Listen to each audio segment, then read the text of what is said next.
guys, Scarrow9 here. Welcome back to my channel today for yet another ranking video. In this one, we're going to be ranking the 11 raids in Destiny history. And I wanted to make this special for 50,000 subscribers, so we are joined today by the one, the only, Rick Kackis, world's first on console for Last Wish and Crown of Sorrow. He knows something about some raids. So how you doing today, man? Say what? A thing or two. A thing or two. There you go. Yeah, he makes the guides. He's done them. I checked. He has at least 3 raid completions across all platforms. So, dude, I have 4. Come on, dude. So we're both. You know, how you feeling after the Corridors of Time puzzle? You rested up? I still see hexagons in my sleep. I can't eat honeycomb like cereal, so that's a thing. But other than that, I'm fine. Yeah, I went and I got a tattoo with hexagons in it, so I'll be seeing them. I saw that. Looks dope. Thanks, man. Yeah. So yeah, are you ready to go? Rank some raids? I'm ready. Let's just get started here. All right. I'm just really curious to see like how off base you are. But go ahead. Wow. Let's go. Well, I will say there's some changes in. So for my last one, we ranked him back after Eater of Worlds, and it was controversial. I had some very controversial picks, but taking some time away from a couple of raids have really refreshed my view on them. So we're gonna be changing that. For myself, I have some controversial picks, like some raids that people fawn over. I don't like, so it's gonna be interesting. There's gonna be some heated comments, let me tell you. Dude, let's do it. Hell yeah. As always, guys, I encourage you to leave your feedback down in the comment section below. These are, pure discussion videos. I really like to have this as like a snapshot of the Destiny community to give feedback to Bungie and really let them know what's working, what's not working, and that sort of stuff. So anything and everything at all, be civil, but leave your opinions on our opinions and just the raids in general down below. But we're going to go worst to best, and let's just do it. So I'll start off, I guess. Number 11th. I know this is yours too. My least favorite raid is gonna be Spire of Stars. That is my number 11th too. That is the last one. Yeah. I actually, so I was checking out your stats, like I said, not to be a creeper, but you have like 8 or 9 completions. It's not a lot.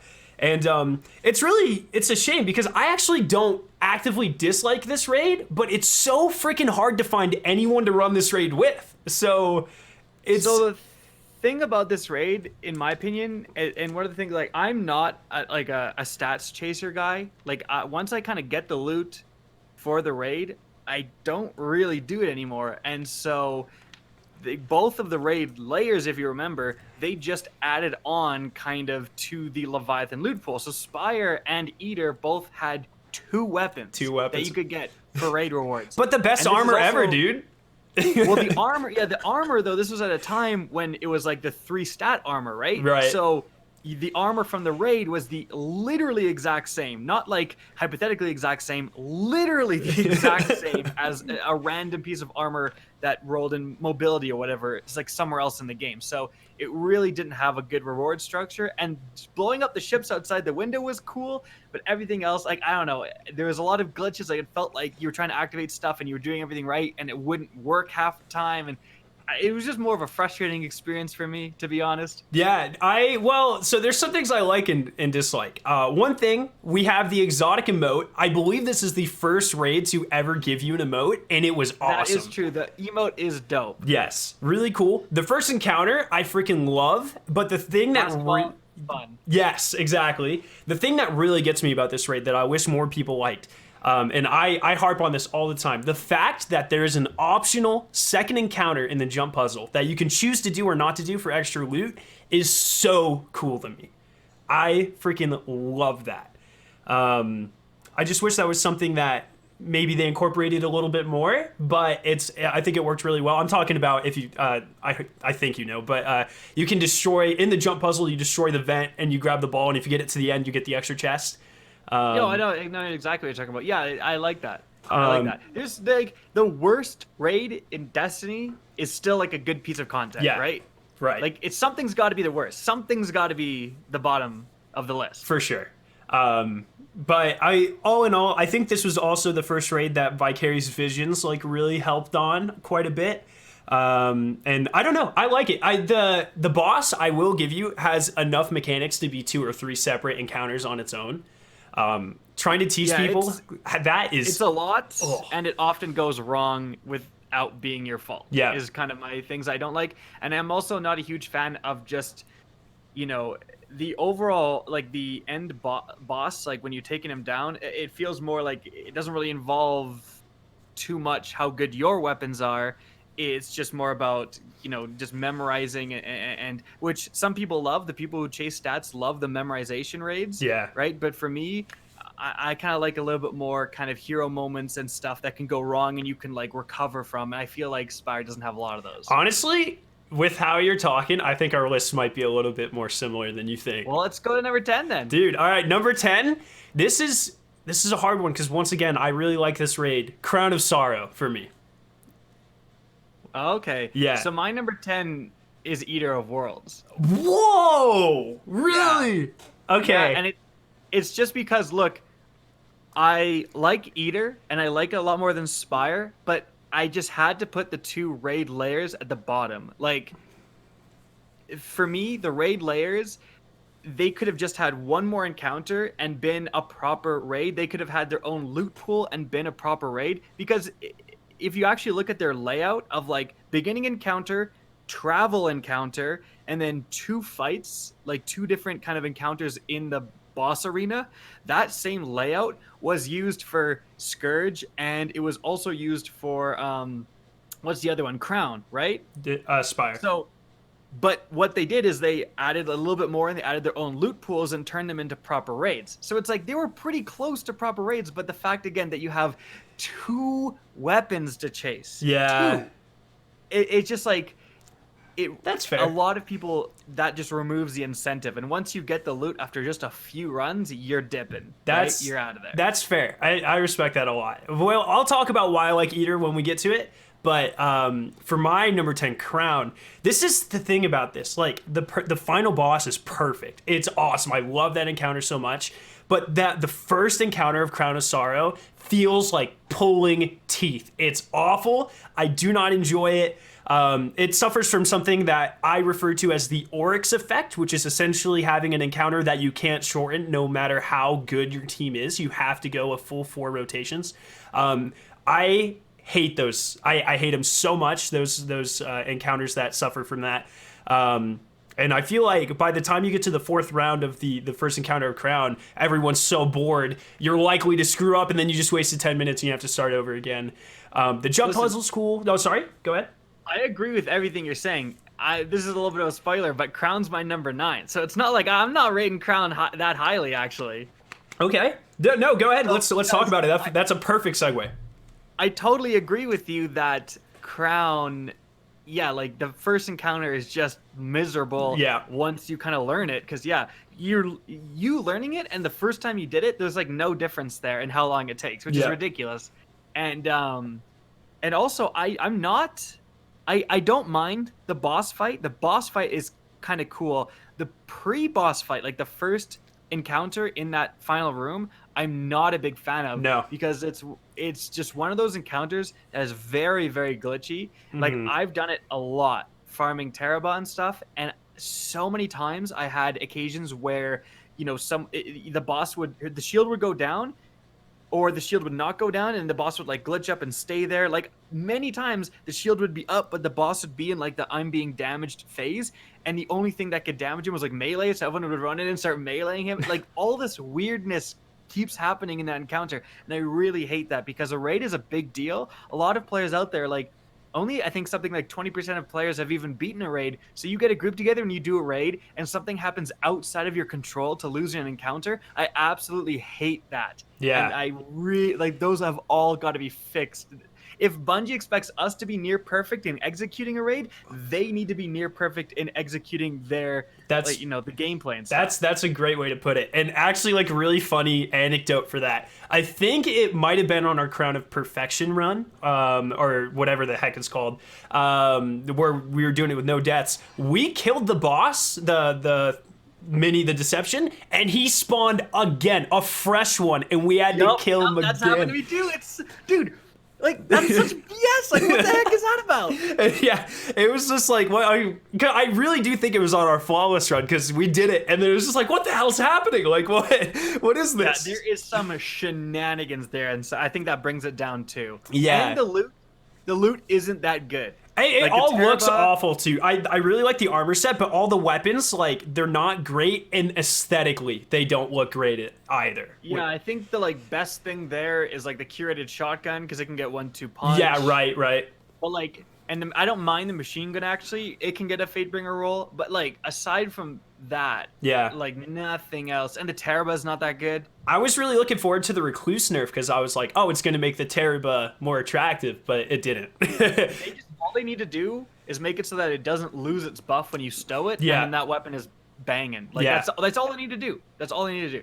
But the everything else about Crown of Sorrow, I really like the aesthetic. I really like the lore and everything. But the first encounter really kills it for me. And yeah, the loot and the bugs too. The fact that we had to wait like 2 months for the flawless bug to be fixed really kind of killed it for me too. Because if you remember, if you beat the third encounter without anyone dying, it would just automatically wipe you when you started the fourth encounter. Yeah. It's just like, what the hell? But Yeah. Screw your floss. so that was your number 9. So my number 9, this is gonna get a lot of hate. Vault of Glass. I think you're an idiot, dude. What the hell? All right, let's hear this. all right. Let's hear this. It's a beautiful raid, but and keep in mind, we just did these. We have done all 11 of these raids within the last 2.5 weeks. Like, all of this is super fresh for me. It's a beautiful raid. I love the aesthetics. The last encounters are really awesome. Atheon, everything past Templar is awesome. Templar and past. But the first 3 encounters, once again, are like pulling teeth. There's barely any rewards. Building the Spire's cool, but when you have to defend the Confluxes and that takes 10 minutes, and then you have to kill all the Oracles and that takes 15 minutes, it's just like standing around, thumbing your nuts. No one is like interested in what's going on. I don't know. Here's why I disagree with you there. I disagree with you because I think, and I'm not going to tell you where I ranked Vault of Glass. We'll talk about when we get to it. Okay. But I think that part, those initial parts, exemplify kind of what I like in a raid. It's different now. If you're going back with a team that knows exactly what they're doing, 100% agree. It can be like pulling teeth in those opening encounters. But back in the day, when you're still like helping people through and you're still learning and stuff, those encounters, they were mechanically focused. You had to know some certain mechanics, but they allowed for those hero moments. You could have a couple people die on when you're erecting the spires or whatever, and you could like clutch.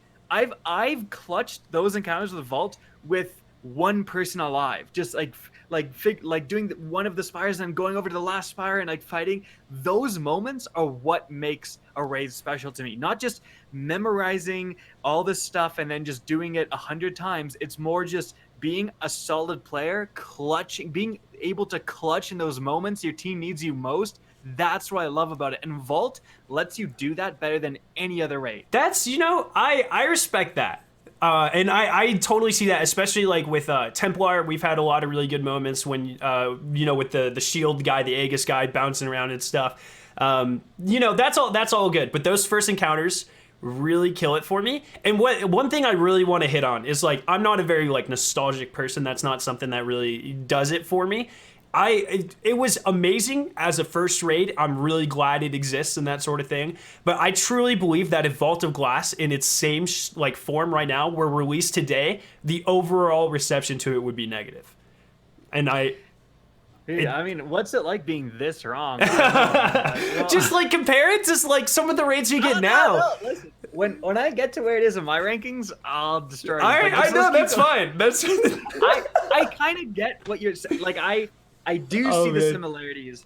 But again, I think one of the key things you're forgetting, and I'll talk about more, but the loot, like the loot was really good it was nearly perfect from that raid. I will give you that. Like, people I think are so quick to like not count loot when they're assessing a raid. And no, like, for sure. Just look at the encounters. But it's like the loot is the reason to play the raid. It's just as important as the raid itself. And the vault, dude, when we talked about what weapons are good in Crown, I mean, what weapons are good in Vault, all of them. All of them. Like, That's holy crap. fair, Anyways, you know? we can't say, let's keep going. No. Okay. So we already did your number 9, right? It was Crown? Yeah, that was Crown for me. All right. So number 8 for me then is going to be Scourge of the Past. Really? Yeah. I ranked that higher up. For me, my number 8, it's Leviathan.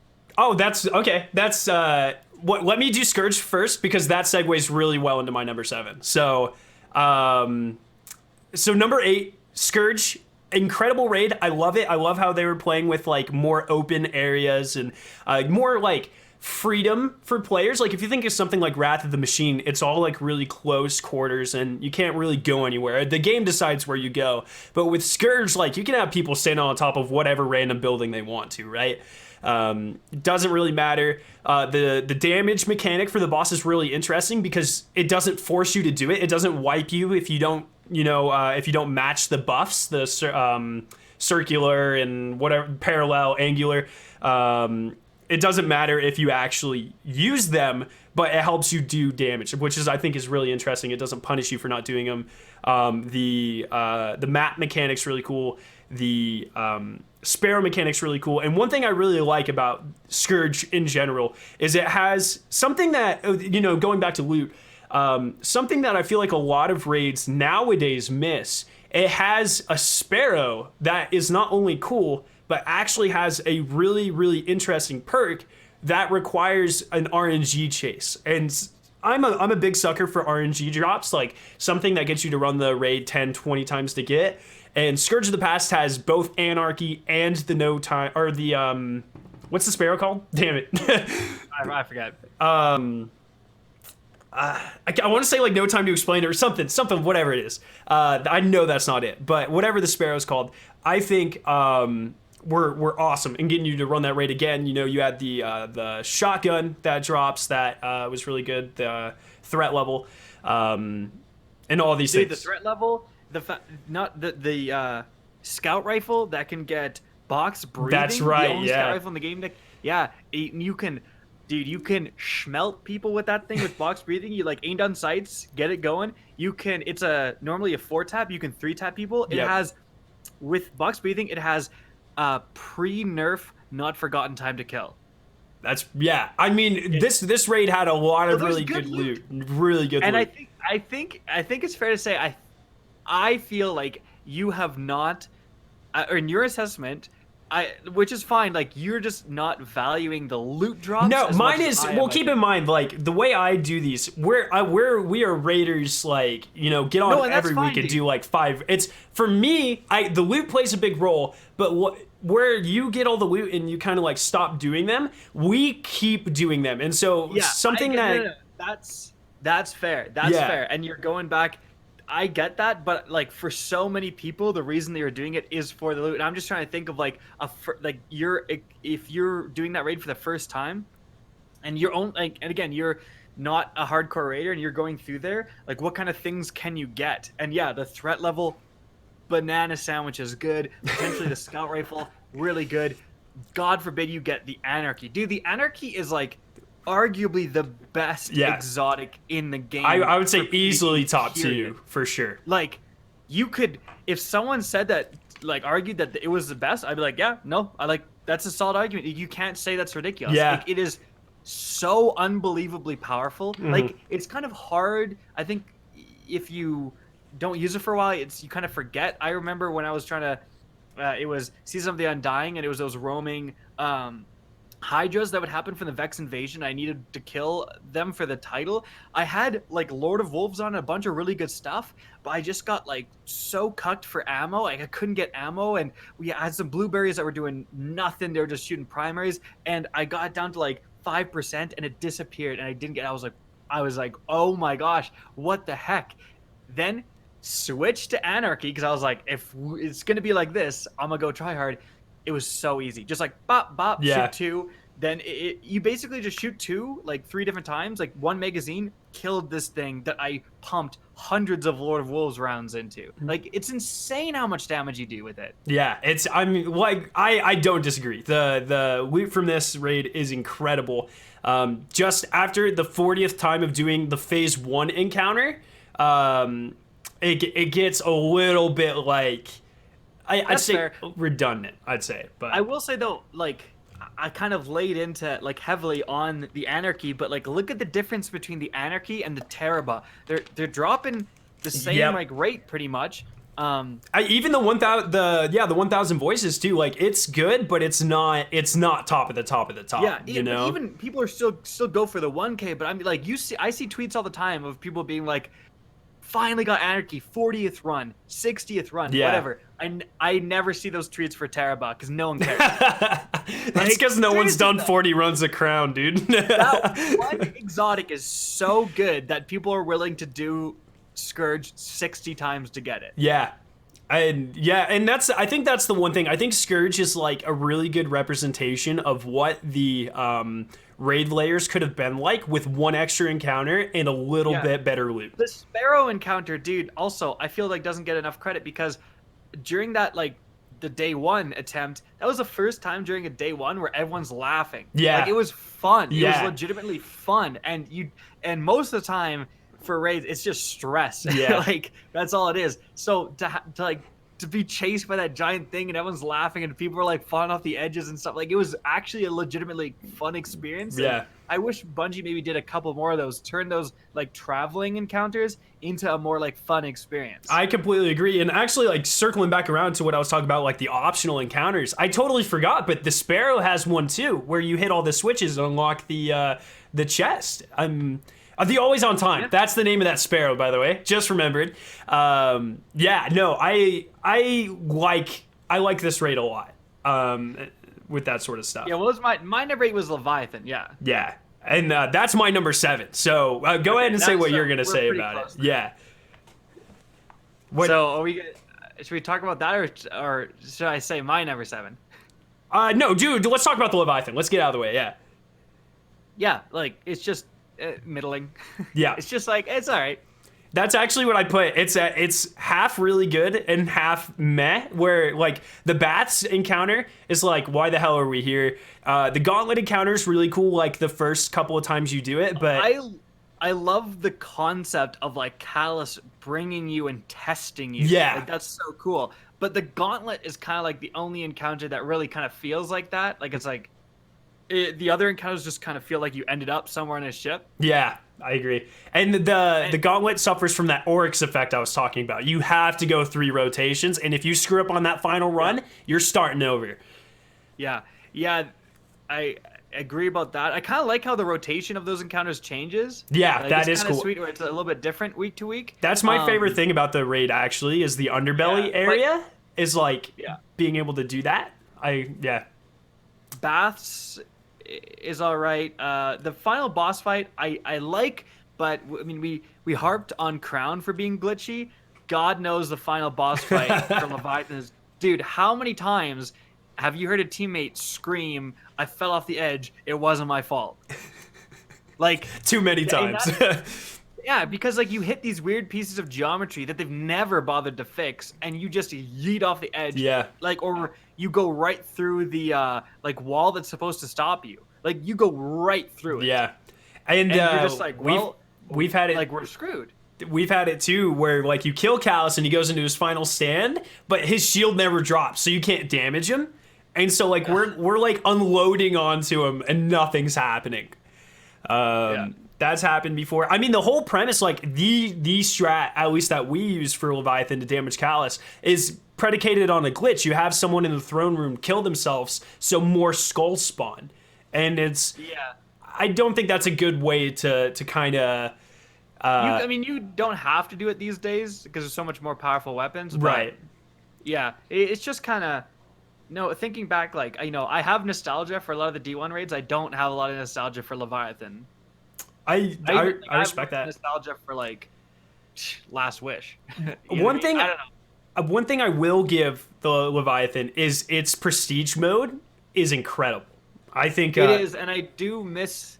You have the argument of like, should raids still have prestige modes and loot? The problem with the prestige mode for Leviathan is that no loot was tied to it. Yeah, like, you did Vault hard, aka prestige mode, to get the Fatebringer, obviously. Yeah. But why would you do Leviathan prestige to get like a gold version of the armor set. That, Purple again, glow, didn't dude. matter in those days. It was pathetic. Purple glow.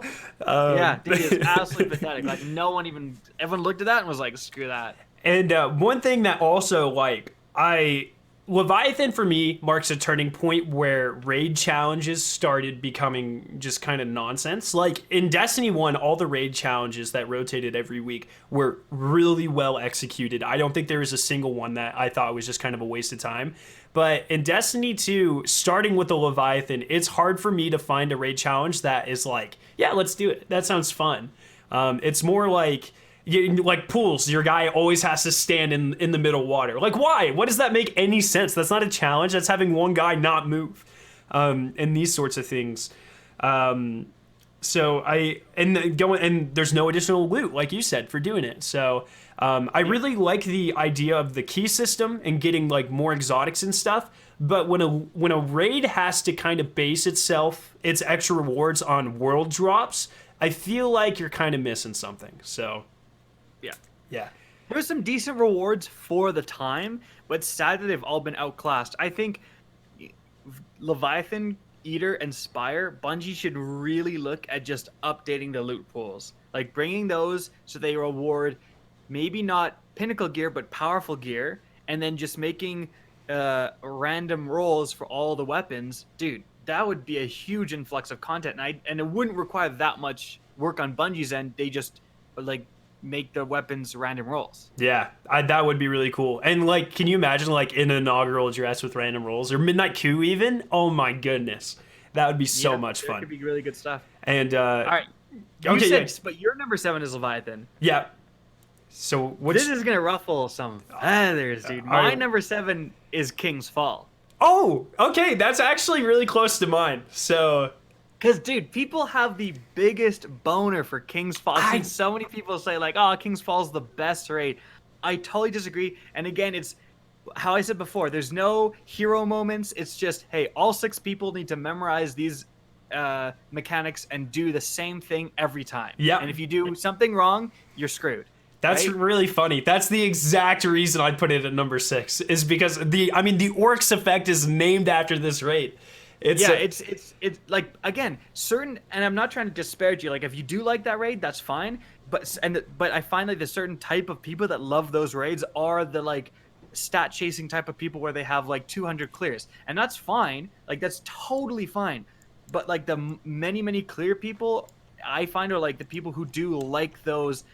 Just you memorize it and you execute it perfectly, and it works perfectly every time, right? Yeah. And I understand that, and that makes a lot of sense. But for me, again, it ruins that hero moment. It ruins those clutch moments. Like, no one clutches King's Fall. You just wipe.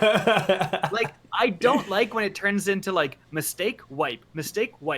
That's, to me, it's harder and more difficult and more epic to clutch from a scenario where you're 1 or 2 teammates down and you still execute that raid mechanic and you still do it. Like, those are the moments you think back and you remember, like, you're playing with your friends and doing that in the old raids. But like something like King's Fall, it's so boring to like, oh, you died, all right, wipe. Yeah. Oh, you made a mistake, wipe. And I don't like that. And adding on to that, kind of going back to what I said about Vault of Glass, where the first half of the raid is just kind of mind-numbing, King's Fall, I think, really does this as well. While the first encounter is really cool, the kind of basketball encounter, whatever you want to call it, that's fun.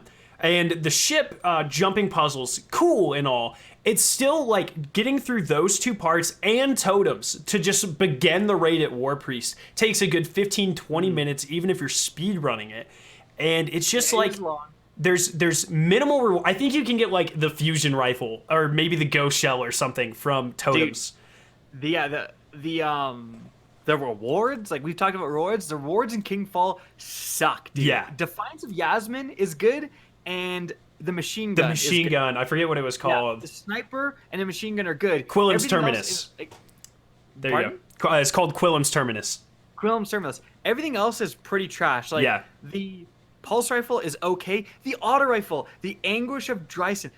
Screw that gun, dude. It is one of the worst weapons in Destiny history. I think if you made a worse weapon, I think it would legitimately, arguably be number 1 because it has like 10 times more recoil than other guns. I remember making a video saying, like, this is such a bad weapon. It doesn't make sense. Like, it exists in the same damage arc. Like, you know, if you know anything about Destiny, you know that you have these different damage archetypes. And, like, you have the 600 RPM auto rifles, you know, in D2. They're all pretty similar, and they have, like, slightly different stats and different perk rolls and all that stuff, right? So this existed in, like, the 400 and something RPM archetype, the same as, like, the Shadow Price or Shadow Prince or whatever. Do you remember that guy? Yeah, it was Shadow Price, yeah. Shadow Price. The Shadow Price was, like, dead accurate, and this thing was, like, climbing up the wall. Like, if you do a wall test side by side, it's so unbelievable. Like, it honestly seems glitched. It's so much worse. I remember, again, I made a video to add people to comments that like, I must play absolute bots, and they were just like, oh, I got like 10 kills one game and 11 deaths. I think it's good. And like, people were like, dude, someone said learn to burst fire. I'm like, this isn't Battlefield, dude. This is Destiny. Burst fire your AR in Destiny? Dude, what are you talking about? So screw that gun, screw this raid. No, I'm just kidding. But yeah, this raid came with the expansion that dialed a lot of things back. It reduced the power across the board because things were getting a little out of control, right? Yeah. Like, Luke Smith had a big article about that in Destiny 2, and we've experienced that in Destiny 2, but this happened also in Destiny 1. And so the raid loot is a real, like, consequence of that. It's pretty middling compared to, I mean, the raids that came before it. Yeah. There's absolute bangers in those, like, Fatebringer and all that stuff. Nothing even comes close in King's Fall. I will say I agree with everything you said, by the way. But King's Fall definitely has some cool moments as well. Like the end moment when you're battling massive orcs is epic beyond incredible. If that, so cool. If you could shorten that encounter, it would be nearly perfect. Like if you did damage to orcs instead of orcs' darkness balls doing them. But that's another thing. Like, your weapons in that encounter almost didn't matter. You're not damaging orcs. You're just doing mechanics. It was. I remember the one thing was, like, if you stagger the ogres, that's the only weapon you need. Like a sniper to stagger the light eater ogres, and that was all that mattered. Or sleeper. Oh yeah. Exactly. And I was always the runner, so I always had a sword to take out the final knight. But other than that, like, it didn't matter. Like, weapons in this raid did it. Like, War Priest wasn't a damage check. The loadout should matter. Yeah, more. I agree. I mean, even the perks, like, you know, usually up to this point especially, there were, like, really cool perks on weapons and stuff. And, like, the intrinsic perk on the King's Fall weapons was Cocoon. It was just like, we will reload your weapons when you're not using them. No, it had Cocoon. It spawned with Cocoon, but the intrinsic perk was the one where it did more damage against Taken. That was fun. that's right. That's right. Yeah. And speaking of, dude, like, I really, really wish Bungie would bring those type of perks back onto raid weapons. Like, why can't weapons from Garden of Salvation do 5% more damage against Vex? Yeah. Like that. There's literally no reason for them, like, not to, and that was what happened in D1, and it made them way more special. Yeah, no, I completely agree. And same thing with, like, they're kind of getting back to it with the mods and stuff, but a lot of the armor, there's no raid exclusive weapon mods. No, I was going to transition to armor. The armor, like, think about, like, Vault of Glass. Like, every single armor piece had a unique Vault of Glass perk on it. And so they're sort of doing that with mods a little bit, but they're not quite as interesting. Like the Vault of Glass ones where, like, you take less damage when you're wearing the Aegis or whatever, and that's really cool. Whereas like in Destiny 2, it's just like if you kill something with a grenade, you get heavy. So I know, I agree. The raid exclusive perks on weapons and armor really needs to be brought back, because again, like, if you're going through the first time, I'm not necessarily 100% on board with, like, the random rolls of D2 raid weapons, because if you're a casual player and you get through your first ever raid of Garden, you have the chance to come out the other end with just trash loot. Yeah. And I really don't like that. I really don't like that that's a possibility. Interesting. I didn't consider that. Yeah, no, that makes sense.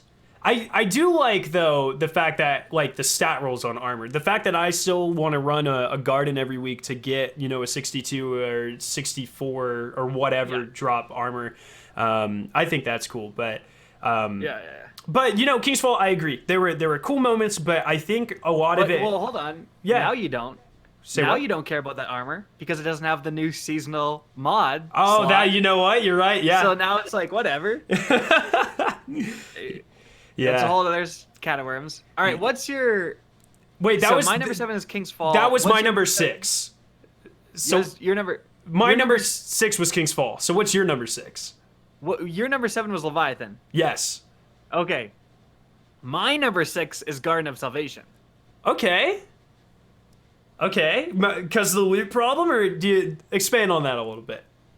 So, Garden takes place... Again, number 6 is basically right in the middle here. Yeah. So we're not... These are no more like... We're not saying these are bad. These are just not as good as other raids, basically.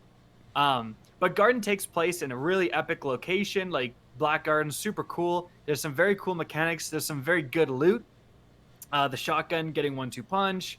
I don't know, like, the problem with, like, the D2 raids nowadays is, like, it's hard to say, like, oh, the raid loot is so incredible because, like, you got to get the random roll. Yeah. So your raid loot might not be incredible, which kind of sucks. But still, the shotgun's good. The hand cannon's good. The pulse rifle's good. Bungie did do a good job of taking the Garden of Salvation loot and making it so that it's kind of hard to get an absolute trash roll. Like, the loot perk pools for them are pretty good. But, man, we talked about glitchiness. Garden has glitchiness, dude. Oh my goodness. That day 1 and problems with that stupid tether was like nightmare fuel. It was so many problems with that. And also, what the moats, dude. Like, how could they look at the Gambit moats and been like, yeah, nothing goes wrong with these? Like, the fact that you need 30 to charge one of the confluxes, so you 30 moats, and if you get what's it called, Minotaurs twice in a row on one side or whatever, you get 15. So you get exactly enough to fill up the thing. I literally, on like the day 1 and many times, have watched moats fall off the edge, and I'm like, well, like, we're screwed. Yep. I've seen moats under the map. Like, it's so frustrating. It's such a finicky mechanic with those stupid moats.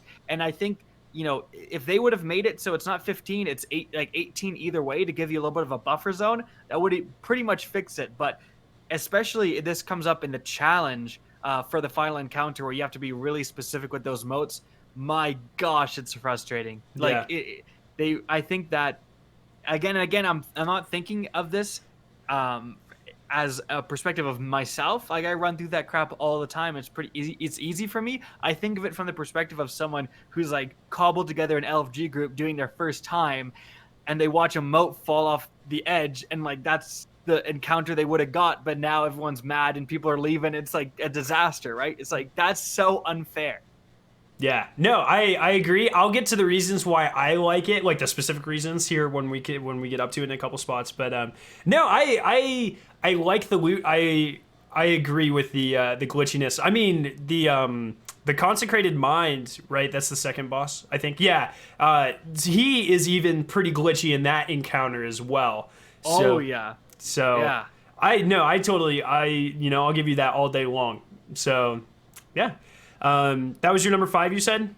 That was my number 6. That was your number 6. All right, so now my number 5. This is going to be controversial to you. This is Eater. And it's not because of the loot, because I agree the loot of Eater of Worlds sucks. It's because I genuinely, like, if anyone grabs me on any day of the week and is like, let's do an Eater of Worlds, I will be more than ecstatic to go do it. I love the feel of that raid. The first encounter gets a little bit boring. I will completely give you that. But the last 2 encounters and even the build up to those encounters with the skybox being so amazing and just I think the mechanics of the last 2 encounters are freaking perfect. I love how the final boss room is cyclical instead of, usually it's more like an arch where you have to go down one side and then come all the way back and go around. But being cyclical gives that the last 2 encounters an amazing flow. The idea of the 3 elements, everything about the final 2 encounters is just like, it's like just crack to me. It's perfect. I love just running those over and over again. And I agree that the loot sucks for the raid, and I will never argue that because it has like the worst armor set of all time. But it's just so much fun for me to do over and over and over again. So yeah, Yeah, no, I agree with a lot of that, but it's not a raid. It's a raid layer. At the end of the day, it's like, yeah, the last 2 encounters are dope. I agree. Sweet skybox, great mechanics, very good.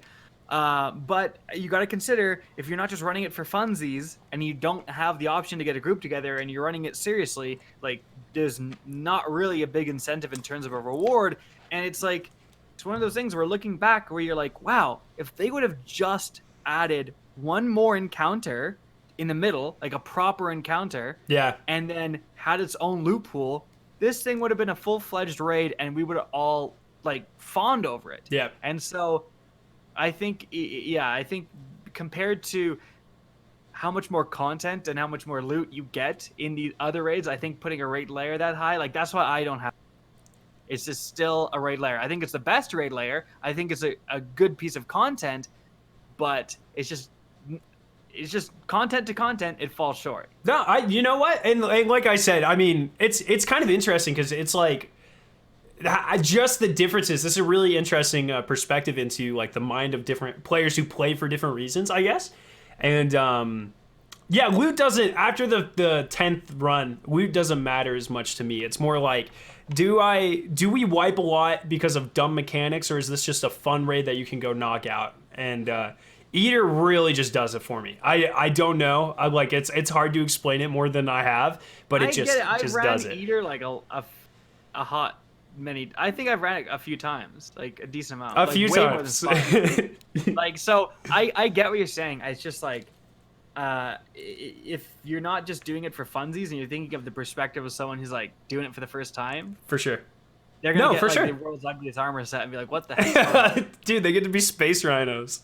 Dude, yeah, that, you know what? Maybe we should rank it higher just because that, because all the meme fashion stuff, all has a piece of Eater like armor. It's hilarious. You know what the worst part about the raid layers is? It's like, not only did they get 2 weapons each, they both got 2 awful weapons each too. Like it was like, what was it? So for Eater, it was the grenade launcher and the shotgun, I think. Yeah, I think for Spire, it had the sidearm. Yeah, a sidearm and a fusion, I think. And yeah, but the kinetic adaptive fusion sidearm is actually pretty cracked. Like it's I think it's the only one that is the 3-round burst sidearm that's kinetic. Is Traveler's Judgment not? No, I guess it's not. No, right? So it's actually not. Wait, no, the breach light. A breach light is not. It's a 2-round burst. Oh, that's right. Totally okay, archetype. yeah. No, you're right. So like that's why I'm like, dude, if they brought back random rolls, like people would be chasing that like crazy because it gets the 5% damage boost for being kinetic. It just has trash perks. Yeah, and you know, I would be really interesting if they we'll talk about this in a second because my next pick. But wait, that's your number 5? Yeah. My number 5 is Crotas End. Oh, that's my number 4. Okay, this flows into exactly what I wanted to talk about then. Just because you overvalued Eater, you had the same picks. And imagine if the year 1 raids got the treatment that Crotas End did when they brought it back. Like Crotas End, like the mechanics, especially for like bridge, were meh. But when they brought it back and they really fine-tuned the loot and especially the mechanics with Age of Triumph. Oh my God, it's beautiful, dude. Crotas End, I do enjoy Crotas End. Like, I think the only kind of knock at it is it's pretty short, and the fact that you can basically solo the end, I don't think is a huge point in its favor because it means like, you know, raids are kind of supposed to be like a team-oriented thing, and the fact that you don't need your team as much for this. But speaking of your hero moments, though, you know. Yeah, but that being said, that's true. Like you can absolutely hero moments, and again, that's why number 5, like it's still a very good rating. But yeah, like the bridge skip too, where you could just like go across and skip that whole part. Yeah. I don't know, like it just kind of felt a little short. The first part where you're like kind of running through the darkness is really cool, and you know, people would fall into the holes and stuff. The loot is pretty cracked. The black hammer. Oh yeah. I mean, that thing was legendary. Oh man, everything. I think the build up, going from lanterns to bridge to Deathsinger to Crota, I think is like the best. Like I think it did a better job of like kind of hyping it up incrementally than King's Fall did. Like that was the whole point of King's Fall, is like to make you feel like you're working your way up to Oryx. But I think Crota's End did it perfectly, making you work up to Crota. Everything looks cool. You have the Oversoul watching you the entire time. It is it's a very good raid. And again, this is like number 5 is like the better half. Like I think it's really good. I think the thing that really seals it for me, and the reason I put it so like one higher, number 4, like I said, I really like those RNG drops. Crux of Crota, in my opinion, and this is going to piss some people off because I know there's people that have been going, hundreds of raids for this thing, but I think that is like the best way to do a raid exotic. It has RNG and it has a quest behind it all in one.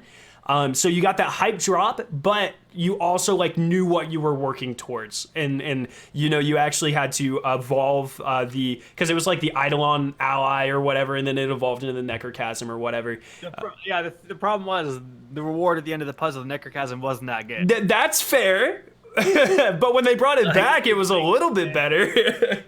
I kind of agree with you. The only thing I would say is if you're going to do an RNG thing, and I think this should be done for Teraba, like this should always be done. I'm fine with having it RNG, but just increase the chances for it to drop every single time. That's fine. Like, every single time you do it, it's like a few percent more and a few percent more. So it's like 60 times to get an exotic, honestly, I think is a bit ridiculous. Like, it should get to a point where it like caps out. Like 20 times, you should get it. No, I have no problem with that. I agree with that. Like if you do a raid 20 times, like I feel like it's pretty fair to be like, all right, here's the exotic. No, for sure. And I just, everything about this raid, dude, it was just so good. I think Crota is incredibly well designed. It just, all of it, the flow, once again, like I said with Eater, if anyone anytime is like, do you want to go run a Crota? And like I would drop everything. Like, hell yeah, let's go do it.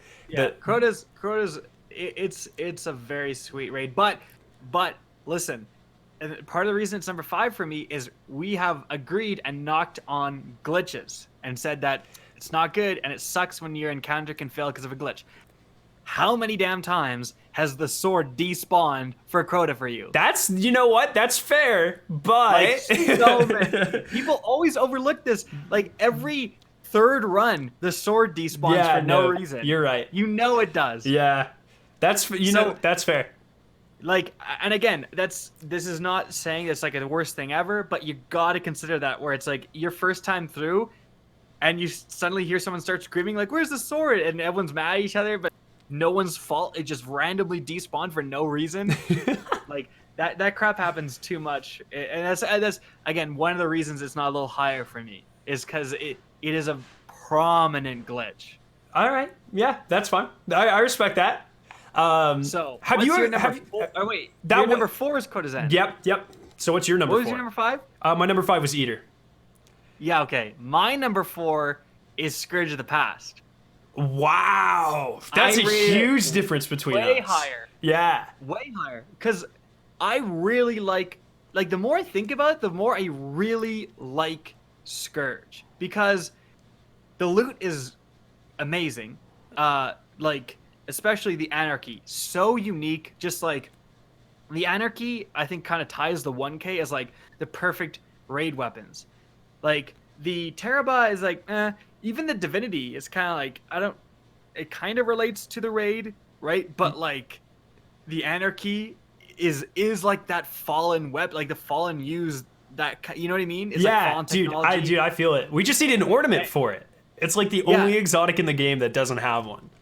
Well, and 1K2, it's like an Eye of the Amkar or whatever, and shooting some crazy, but like, I really like that. The rest of the loot's quite good.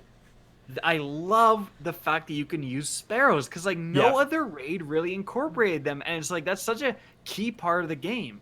And like even on the end encounter when you're when you're killing the guys and grabbing the like balls to put in and charge the tanks, and like the second to last encounter, like you often like the difference between like a player just doing it for the first time and like a veteran player is like the veteran player will be whipping out their sparrow and like going in between the locations like that, so you can use your sparrow to kind of augment your progress and help you in certain scenarios. Like, so it's not just like that one sparrow encounter and that's it. Like, you can use your sparrow all the time and like you'll discover the routes that you can run with it. And I think that's just such a cool part of it, and it's something that you kind of look at it and you're like, hey, why don't more raids do that? No, like, that's a good point. You know what I mean? Yeah. I will hit you with your own thing though. Talk about glitches. How many time have you had Insurrection Prime walk into that fucking corner and never come out? You know? Never. What? Yeah. BS. Right between, okay, so if you're looking at him from where you walk in, right between building, the two right buildings, so the far and the close one. Yeah. What, he never walks in between there for you? No, you bait him, dude. What are you doing? You bait him properly. Like, just pull his aggro. What are you doing? I can't be the only one this happens to. I agree that there's some finickiness. Like, let's say I've pathing seen issues. some weird stuff. Yeah. I don't think that particularly has happened to me. What? Honestly, I can't remember it. But yeah, like and again, number 4 is not number 1, right? So no, I'll give you that.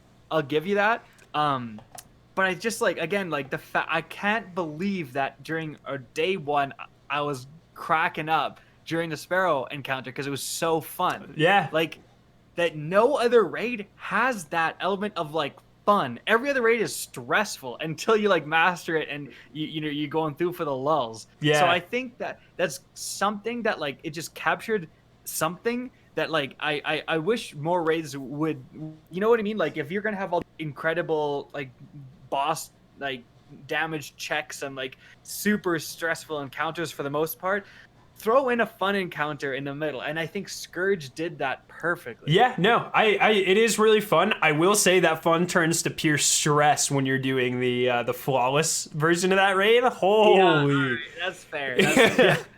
But the sparrows are finicky as all heck. Yeah, that's true. Well, okay. Well, talking about glitches, what about going through the maze right before the sparrow part and your light doesn't turn on? Got him. Yeah, dude, turn up your brightness. Dude. Come on. Like, get over yourself. That's annoying. No, that's fair. All right. That was your number 4? What's your number 4? My number 4 was Crotas End. So now we're okay. And now we're on the same spot. What's your number 3? Garden. Okay. Yeah. My number 3 is Last Wish. Oh, whoa. Yeah. Really? All right, let me cap Garden real quick, but I'm really interested to open that one up. So Garden, I agree with everything you said. The tether mechanic, now that we know like how it's buggy, like just to keep as many people away from it as possible, it's a little bit more manageable now. I really like the armor. I know a lot of people don't because it's kind of a reskin, but I think it looks incredible. The weapons you talked about are... Before you continue, I will knock the armor a little bit. I 100% agree. It looks incredible when it's all on one thing, but it's one of the absolute worst armor sets for combining with other armor sets. Yeah, that's fair. That's fair. But one thing I think you missed, and one thing that really does it for me, and it's something that we go back and do sometimes just for fun, the Divinity quest. I really like those puzzles. I think it was really, really well done. The entire just start to finish, the whole Divinity thing. I think the Divinity is right up there with Anarchy, or it was. It's not quite as good now that debuffs don't stack anymore.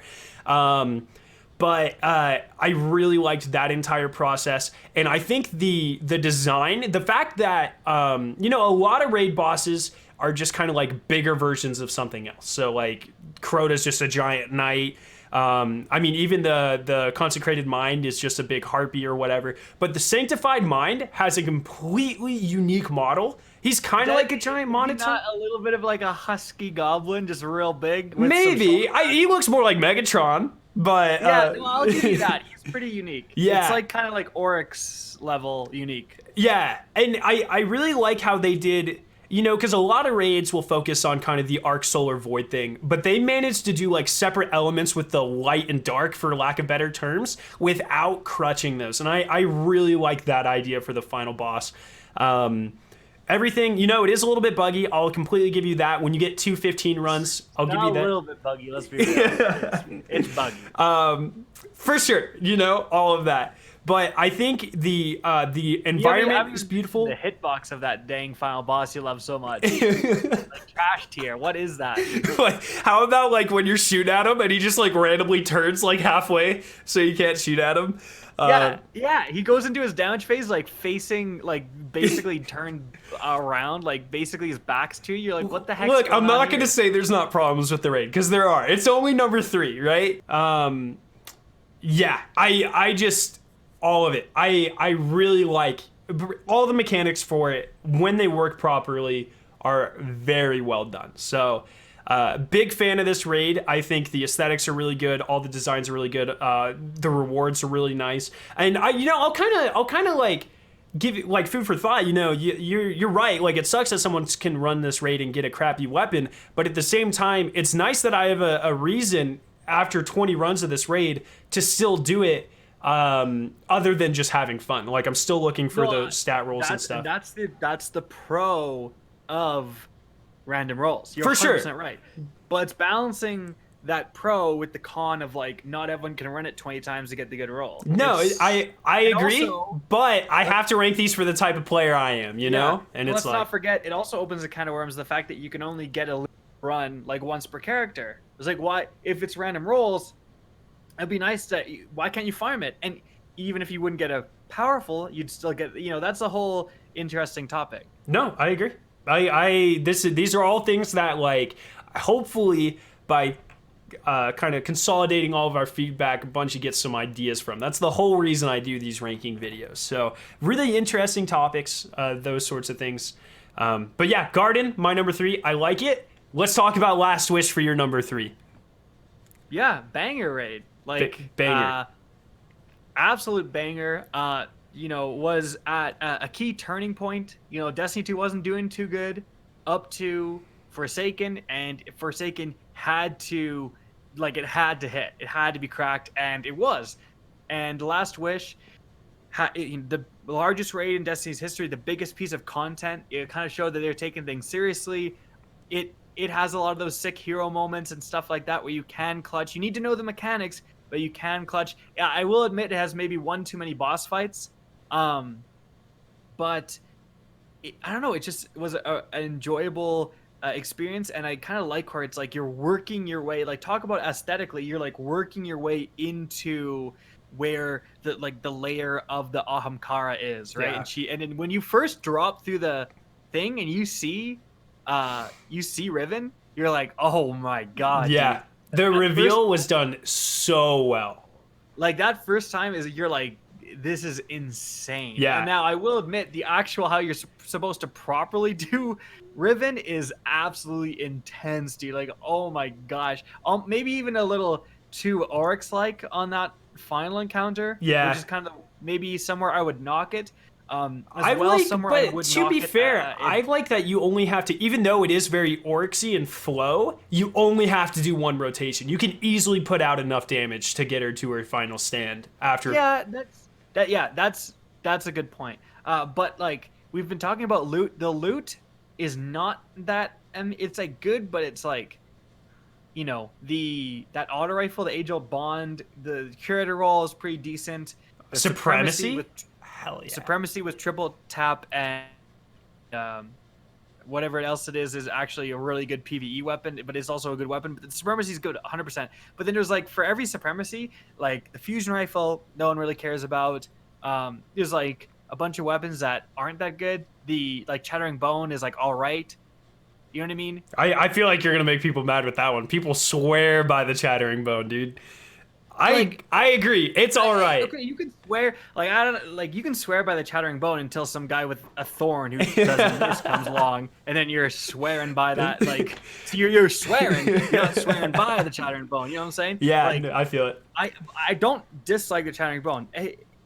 I think it's good, but it's one of those things where all of the weapons are good, but not like absolutely cracked. Like we've talked about some of the other weapons where we're like, oh, dude, this thing, like I feel like it doesn't quite get to that level, but 1K is super sweet. Yeah, 1K 1K. is I, super I cool. wish it was. Do you remember when it was tied to frame rate and it was like broken for a couple months?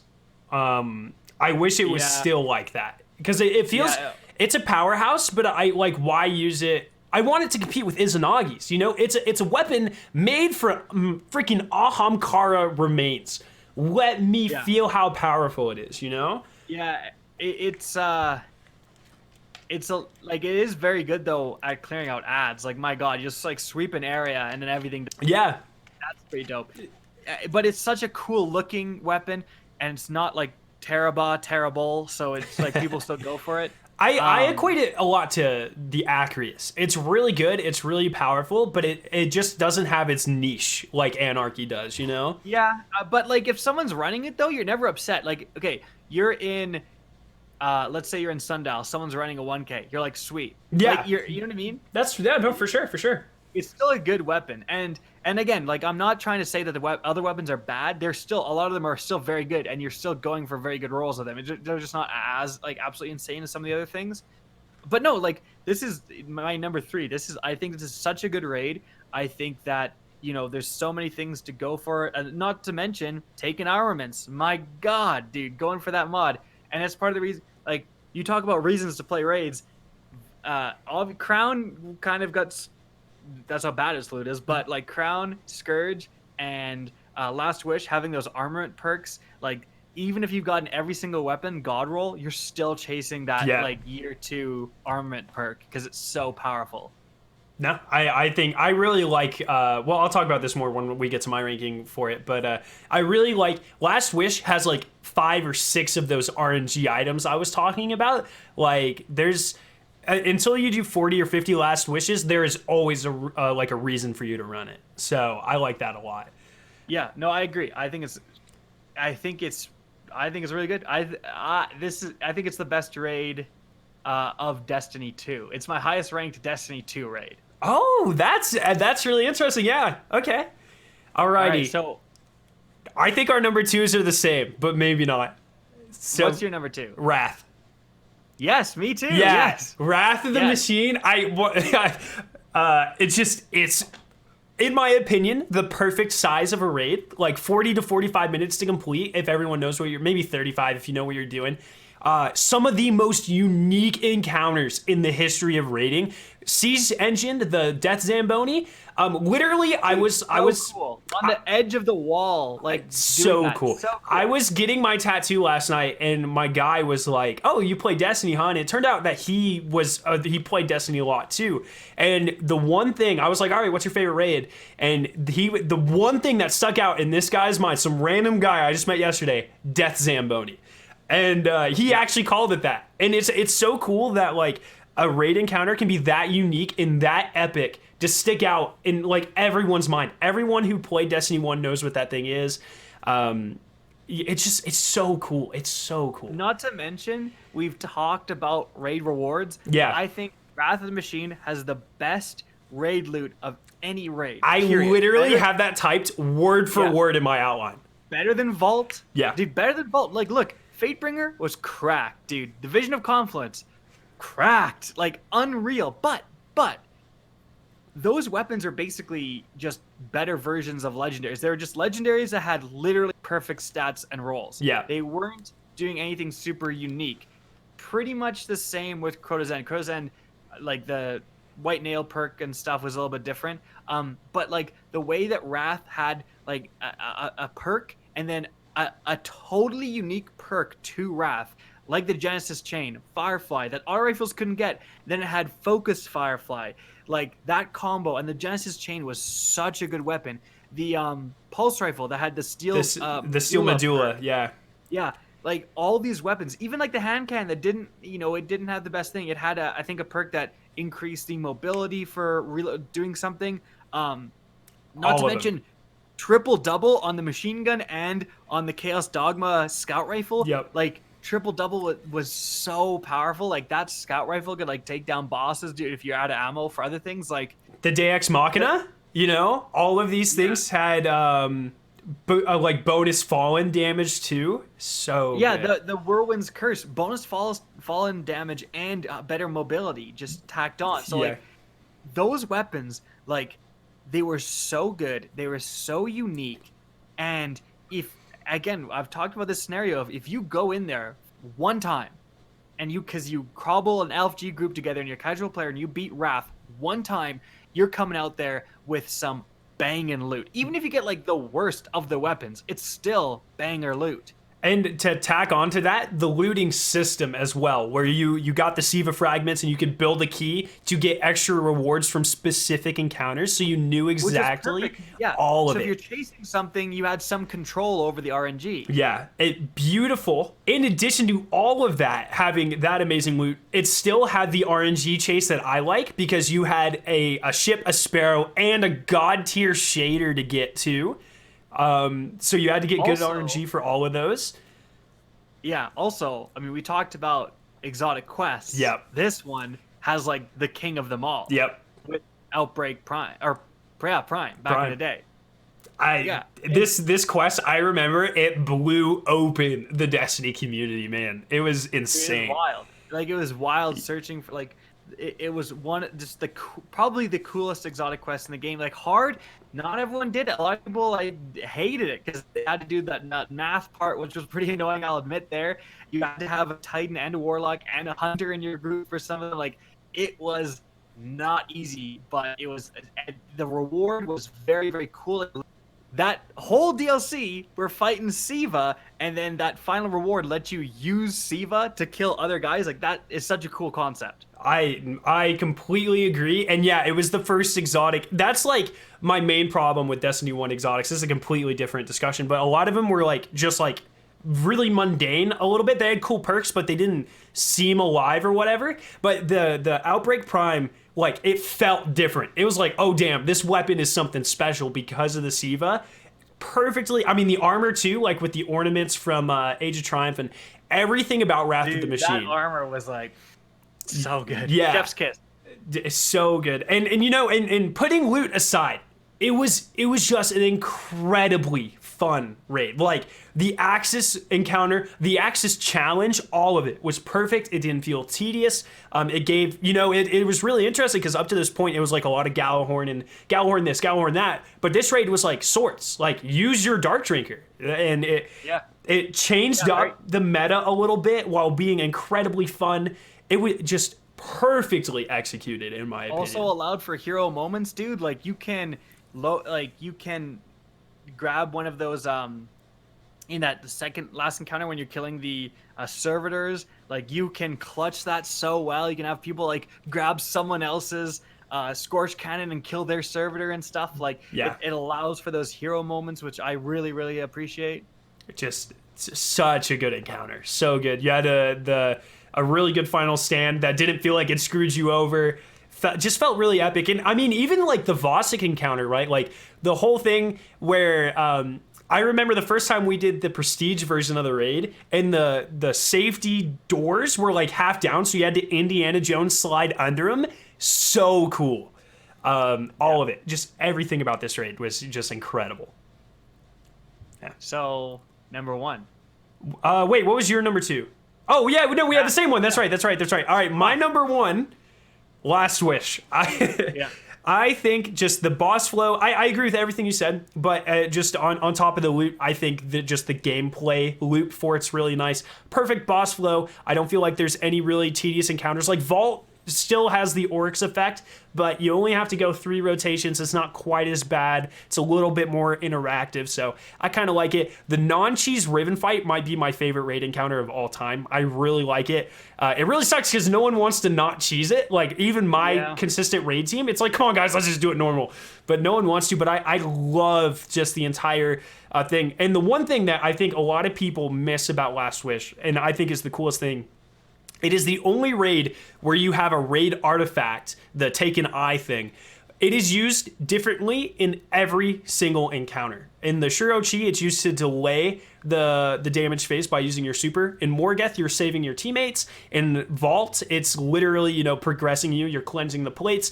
And then in the Riven encounter, you're using it as a weapon to see and cleanse the secret symbols. Like, you quite literally use a different mechanic every single time, which I think is so cool. Just so well done.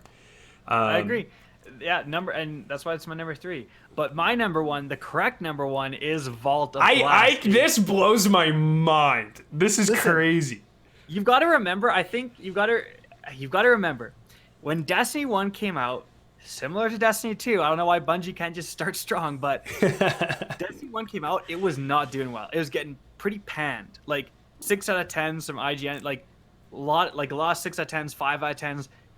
It had that core chase, it had some sick loot, it had some good PvP moments, you know, but it was really not doing well. And, you know, it had that delay in development, all this crazy stuff, right? So it was getting pretty, crushed. And then week later, like, because it had a delay between when it came out and when Vault dropped, and Vault of Glass single-handedly saved Destiny as a franchise. Because it was such a good piece of content. And everyone who was crapping on it came back and played it and was like, this is different. This is like something that other shooters aren't doing. This is like so unique. And the weapons and the armor and everything about it, like the stuff you came out the other end with, if you did a vault run, was so good. Not to mention, this was back in the day when exotics were not like easily came by. Nightfalls were no joke and they weren't guaranteed. So like, do you remember going through Vault and like, you'd get to that chest and you'd switch all 3 of your characters. Like everyone would be joining each other, rotating through their characters to try to get an exotic. Because like exotics actually mattered. So you weren't just doing the raid for raid loot like you are these days. You were doing the raid for like the world drop loot too. Like it mattered so much. Yeah. Like, I don't know. And the entire concept of like you're fighting Atheon going through time, like you can go either forward or backwards in time depending on when he teleports you. You have this absolutely epic end boss fight. Like, dude, when Atheon first comes out and you have this massive boss, again, like it came out at a time that mattered so much and it was such a good piece of content that it just propelled Destiny to what it is today. Like without that, if that had been Spire, dude, we wouldn't be playing Destiny right now. Can you imagine if the first raid ever was Spire? The first team would have just beat it yesterday, dude. Like exactly. Like, it was such a, and like not only that, like the secrets behind it, like the hidden chests, like the search for like the 7th chest, and how they incorporated that into the Whisper of the Worm quest, where you see Vault. Like that's how big of an impact Vault has, and like.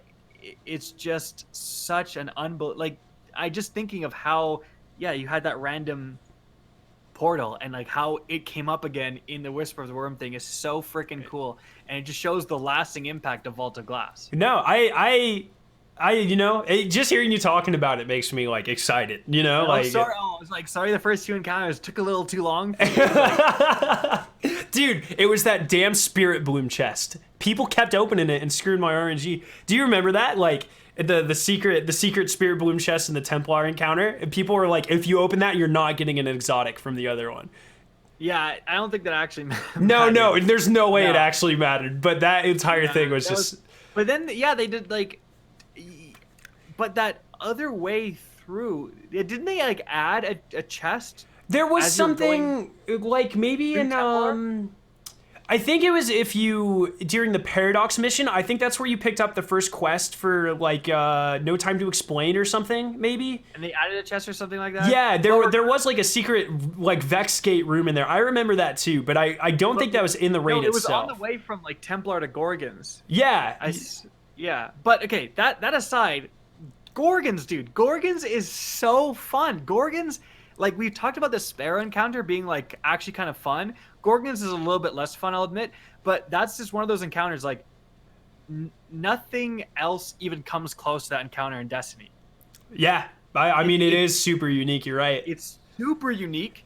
It kind of has a best route, right? Yeah. At the end of the day, like, people kind of... But it also doesn't. Like, there's not one way to solve Gorgons. You can do it a few different ways. Like, and sometimes you get in arguments with people who have their own Gorgon route and think it's the best way. Like, I kind of like that. I don't like again, King's Fall, there's only one way to do it ever, right? Yeah.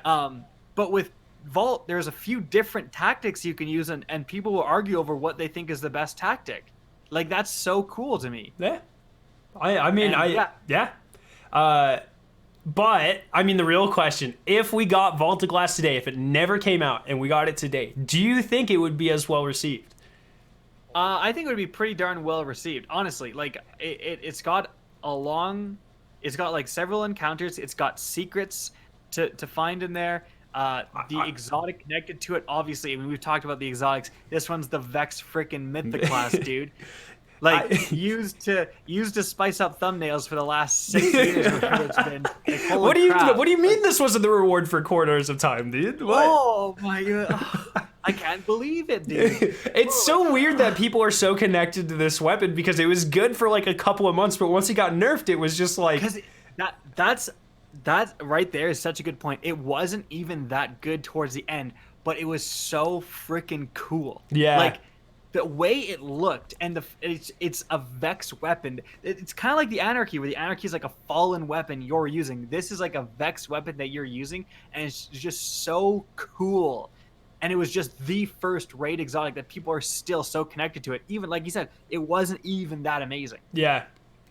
But yeah, no, I think this was really, not as controversial as I thought, Yeah, I mean, your Vault rating is pretty damn controversial. Hey, well, I'm just saying, like I said, purely a game, well, not purely, but primarily like a gameplay focused one. I don't want to spend 30 minutes just like blah, blah, blah. I get that, but like in the time, I will say, like in the time it takes you to do the first few encounters is how long it takes Crown to do its first encounter. So it's you're absolutely correct, which is why I ranked Crown lower. You're like getting loot as you do those encounters. That's like, fair. It's kind of like if Spire was broken up into, the first encounter was broken up into 2 or 3 parts, and each part you got loot, it doesn't feel as bad. It doesn't feel as annoying. No, for sure. Alrighty, so that's all the raids. You got anything else that you want to throw in there about any of them, or? No, I just can't believe where you ranked Vault. Hey, but oh man, I can't believe where you ranked Eater, man. How are you gonna do Eater like that? Not even a raid, dude. Not even a raid. It's a raid layer. Oh no! Oh no! What have I done? Alrighty, well, good lists all around.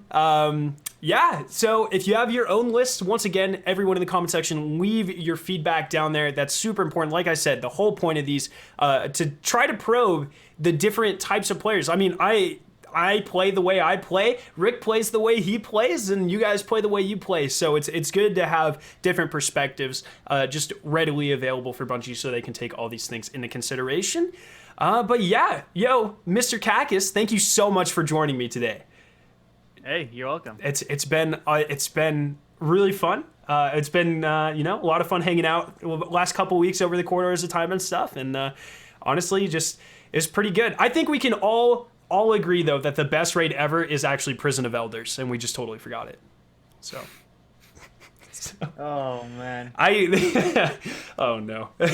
But yeah, so that's gonna wrap it up. So thank you guys so much for watching today. If you did enjoy, make sure to leave a like rating and to share it around with your friends. If you are interested in watching either of the 2 videos on screen, you can click their respective annotations to be taken to them. If you're brand new to my channel, make sure to hit the giant version of my logo on screen to be subscribed to my awesome Destiny 2 videos and live streams. Thank you guys so much once again for watching today, and I will see you in the next one.